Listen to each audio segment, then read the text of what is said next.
बिहार सरकार के पूर्व मंत्री और स्वर्ण आयोग के अध्यक्ष डॉक्टर महाचंद्र प्रसाद सिंह बक्सर के सर्किट हाउस पहुंचे, जहां उनका भव्य स्वागत हुआ।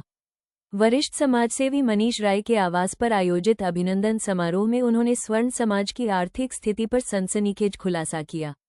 आइए सुनते हैं उनकी बात। का हम विकास कर पाए। स्वर्ण आयोग का गठन हुआ, उसके आप अध्यक्ष बने, क्या लगता है राजनीतिक दृष्टि से इसको देखा जा रहा है?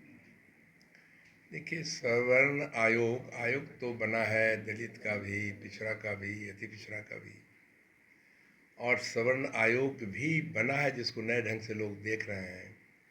मैंने चर्चा किया कि इसको कोई चुनाव से लेना देना नहीं है। इस समाज को भी विकसित करने के लिए इन्होंने एक सोच बनाई है और जिस पर नज़र इस देश के प्रधानमंत्री जी का भी रहा है। मैं इतना आगे बढ़कर बताऊं कि इस देश में स्वर्ण का नाम लेने में पॉलिटिकल आदमी हिचकता था। आज़ादी के बाद पहला प्रधानमंत्री माननीय नरेंद्र मोदी जी निकले जिन्होंने कलेजा तान कर कहा कि सवर्णों में भी गरीब को मदद करेंगे। उन्होंने संविधान का संशोधन किया और आरक्षण की व्यवस्था की। 10% गरीब सवर्णों को आरक्षण दिया, उसका लाभ भी मिल रहा है।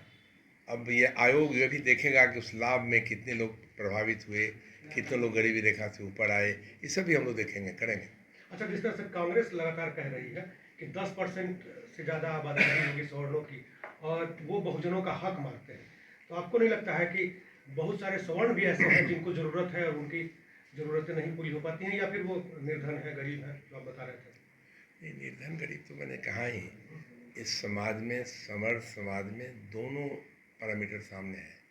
एक बहुत धन संपत्ति वाले भी लोग हैं, बहुत लिमिटेड, जो कहते हैं कि बहुत धनाढ्य है, और ऐसे भी हैं नीचे स्तर में जो हमारी आबादी है और आबादी ज़्यादा है। 49% सवर्ण समाज गरीबी रेखा से नीचे है। दोनों टाइम को भोजन में कठिनाई हो रही है और 90-91% सवर्ण में ऐसे हैं जिनको कोई सवारी नहीं है। ये गैप है।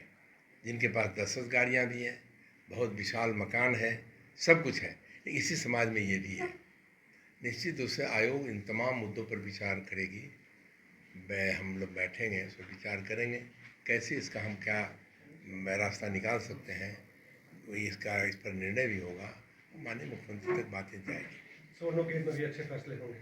बहुत काम में बहुत अच्छे फैसले और उपयोगी फैसले, काम के फैसले होंगे।